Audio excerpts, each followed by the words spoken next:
Yo, as always, like, share, subscribe. Now let's just get into it. Now, before I get into it though, I want to thank Greg Saudi for donating to the page. I hope I said your name right. And I appreciate everything, y'all. If you want to donate to the page, the links and the profile names will be in the description. Now, I wanted to do a video today because I missed on some points from yesterday. I had to work and I didn't get to get all my points out on here because I was just trying to get a video loaded up and talk about the game, and so I missed some things. But Josh Gaddis was on the sideline yesterday. It's the first time all year. He's never really been in the booth at other places. I mean, he's a first-time play caller anyway. So he was on the sideline, and they say it made a difference. Honestly, it probably did because it seems like Shea needs that guy in his face and someone to calm him down, and not only him, but the receivers, the backs, everybody, so you can kind of get on the same page. Because when the coordinator is up in the booth, you get on the phone and have a quick conversation with them. But, it's different when you got a guy face to face. He might be pumping you up. It's just a difference. So we'll see if it might have made a difference against Wisconsin. We'll never know. But hopefully this gets the offense clicking and back on point and everything.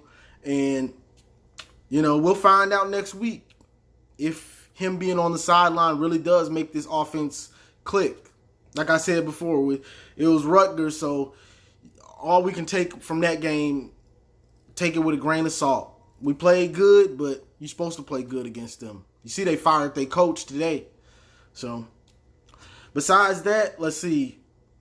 My boy said he wanted to hear more about Joe Milton. Now, Joe's building a fan base. Now, it's building. And honestly, like I said in my video yesterday, it's hard not to want to see what he can do. You look at him and you start thinking about Cam Newton, Deshaun Watson, those type of dudes, those freak of nature type, Vince Young, those freak of nature dudes that are unstoppable in college. Like, certain dudes are unstoppable. They're just too big, too mobile, too athletic. You can't stop him. So he's getting that buzz. And honestly, I want to see. If I was Harbaugh, I'm not, but this is it. I probably would have Joe in the game. Shea's upside, it ain't that high, y'all. Let's just be real. I'm gonna be real about Shea. His upside is not that high. And I know some of y'all might be saying, he wearing a Shea jersey. My last name is on the back of this jersey, Olden. If not, it would have been Woodson. But Shea, his upside is not that high, y'all. So Shea doesn't play well against good teams. It's just a fact. And I know for y'all that's gonna say, "Oh, he played good against Michigan State, Penn State, and Wisconsin last year." All those teams were bad last year. So he played against teams. They have strong names in history, but they weren't good last year. It's a difference. So I would want to put the guy with the highest upside in the game, whether that's Dylan or Joe. Honestly, Dylan's body probably just isn't ready right now. I want to see Dylan. I like what Dylan does. Don't get me wrong, but he's just so thin. He's just so thin. And he plays a style where you can't be thin the way he plays because he's going to keep it on the read. He's going to keep it and get those free yards that are right there, those 6 and 7 and 8 yard gains. Dylan is going to get those. But when you keeping it, you're going to take some hits. Your body has to be able to take those hits. But Joe looks like a grown man. I've said this before. Grown man, cannon arm, mobility. So honestly, I would want to play him. Rocket arm. And the difference between let's say when Shea throws a ball and when Joe throws it, Shea's balls, they wobble. They wobble. And when you balls like that, it gives the defense, the corners, and everyone else, it gives them a bigger chance to break on it or recover. You ain't recovering unless you just jump Joe's ball from the get-go. You know where he's going, so you're just jumping the pass. If you're beat and he throws that ball, you ain't recovering. You ain't recovering from that because it's coming too fast. The ball's coming in too fast. You're not going to recover from that. Like that pass he threw for the touchdown, if Shea throws that, the DB probably recovers. And it's going to be a close catch. That ball that Joe threw, you ain't recovering on that. Nah, you ain't recovering. But dude is nice, but I just don't. Harbaugh's going to start Shea. So it's almost to the point where I don't like talking about it too much because he's going to be playing Shea unless he gets hurt. So it's just like I'm talking about something and we're not going to really see it. But I'm with y'all on Joe, definitely. Joe is, I see him being able to take us somewhere. If he gets the reps, the time, and, if he gets comfortable. Once he gets comfortable, he's going to be scary. Now, let's see. Now, it's just really defense I wanted to talk about. Everybody's talking about Glasgow. Glasgow is... let's be real. Let's be real now. Glasgow is a dude that really should be on special teams. He's just kind of stuck around year after year. He was a walk-on, and he just kind of stayed around. He works hard. So this is the thing about Harbaugh. If you would work hard and you practice hard, Harbaugh he's gonna show you some love. And so he's just kind of stuck around that way, and he's ended up starting at that linebacker position, even though he's like 220. So honestly, he should be a special team player or a backup when we get all our linebackers healthy. Like, honestly, McGrone should take Glasgow's place because he is a beast. He has the speed, the sideline to sideline. I love the way he was coming in on those blitzes. Like, I like him. I definitely do like him. He definitely needs to be starting. Like, and Don Brown with the defense, you got to put some of these young boys out there. Chris Hinton, Mozzie Smith, these dudes, you got to put some of these young boys out there and let them play. Dax Hill, like some of these dudes on the defense. I was hearing so much about Brad Hawkins in training in camp. I haven't seen it.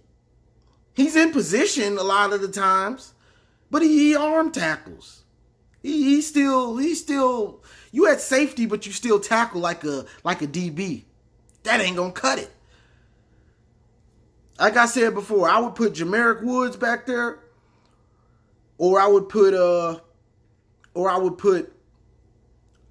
Dax Hill, definitely. But especially since Don Brown wants to go with this 3-3-5. I don't know what he's going to do with this 3-3-5, y'all, but he needs to figure out it's not going to cut it.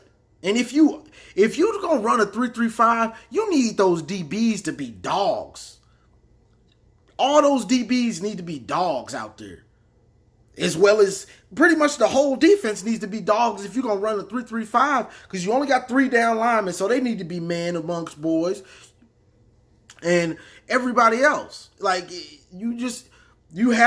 everybody has to be a dog in that type of defense because you're putting so much strain on them, on your front three and your linebackers. Like, your safeties and all them boys going to have to make plays. But honestly, I might put Dax Hill at the other safety, either McGrone or Jamarick Woods at one of the linebackers for Glasgow. And honestly, Khaleke Hudson, he might not start for me. He done got too big, and he lost his athleticism. He lost some of his quickness, and he lost his some of his agility. So he neglected some of his talent. Just like Glasgow in space, he's getting freaked on and all that. Hudson takes horrible angles to the ball now, so that's even worse. You're a senior and you're taking bad angles like you're a freshman or a sophomore. So honestly, I would put a lot of these younger dudes in the game because they hungry. They didn't get all that hype. They've been waiting. So I'd probably put Jamarick Woods at the Viper and let McGrone take Glasgow's spot, and I'd let Dax Hill take Brad Hawkins' spot. I'd move a lot of this. I'd move at least those three. But honestly, I wouldn't run a 3-3-5 anyway. I've said this before. I ain't running no 3-3-5 in the Big Ten. You can get away with that on garbage teams, but if Don Brown don't figure it out, these Big Ten teams are gonna run it down our throat, and we don't got the dogs in the game to try to even stop it. We just don't.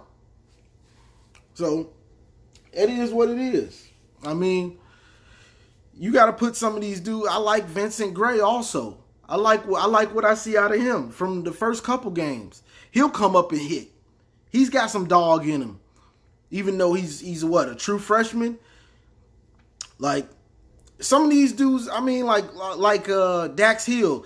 Since he didn't get to camp early, he's still kind of lean. But you could, as we saw on Saturday, he can lay that wood. If you can hit, you can hit. It ain't about how big you are. It's just about how much power and how, if you like to hit, you embrace the impact. Like some people can just hit, and they like to hit. They can hit. Some dudes, they can be starting and they never get used to hitting. They don't care for it. Or they just arm tackle. They're always an arm tackler. Arm tackling ain't gonna cut it in the Big Ten. It ain't. I was watching the Ohio State game yesterday. Whew. Them boys was hitting. You talking about coming up and hitting back, stopping them in their tracks? We don't see, when we play good teams, just like when we play Wisconsin, he was carrying our whole defense, it felt like. And he was sometimes. Jonathan Taylor was carrying the whole pile, moving it 5-6 yards. He did it last year too, though. They just stopped giving it to him. But this year he was doing it and continued to do it.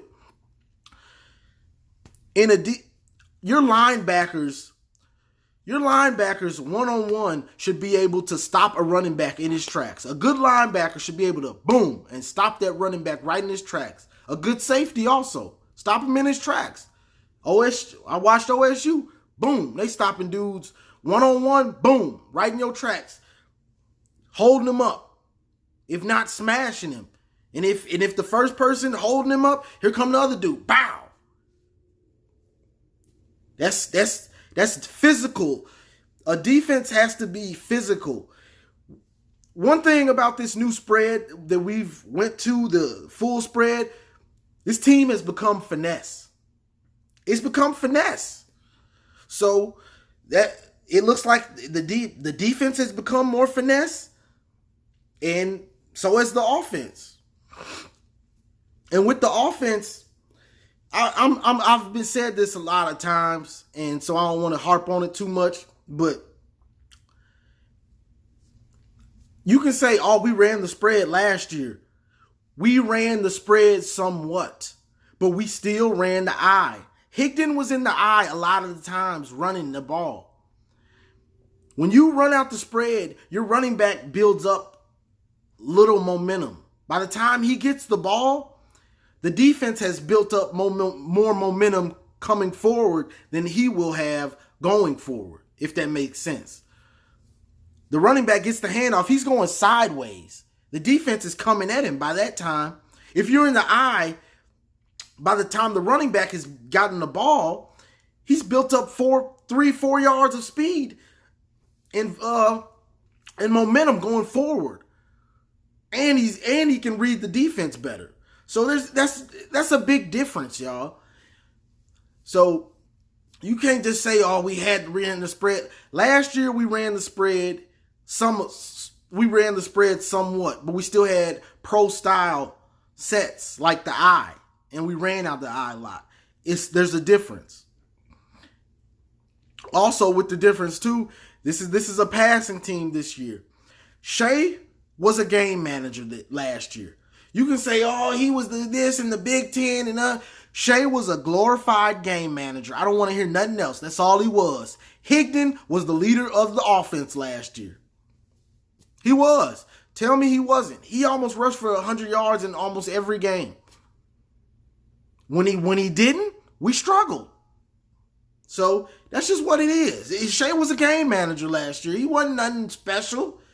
He was a good game manager, but he wasn't just leading the team, get on my back and I'm going to lead him. When we needed him to lead us, he came up small.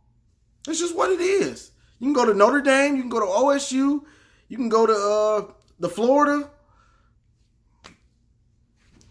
He might have made some plays in some of those other games, but he wasn't the leader of those games. He wasn't the offensive leader. He just wasn't. That offense last year went as Higdon went. Shea was just a game manager. That's why you saw a lot of the time he wouldn't even throw the ball 20 times. Well, you looked at some of his stats here, he was 13 of 16, 15 of 20, 22 of 17. He was a game manager. Y'all, acting like last year, like he was throwing the ball around the field everywhere. Oh, come on. That's why he ain't even thrown for 300 yards. He ain't even thrown for 300 yards for us before. But that's all I really got, y'all. I mean, I just wanted to talk about some of the stuff I missed yesterday. So, like, share, subscribe. If you want to drop a donation, it's in the description. I appreciate everything, y'all. And I appreciate the love I've been getting. People been sharing the video and everything. But as always, go blue.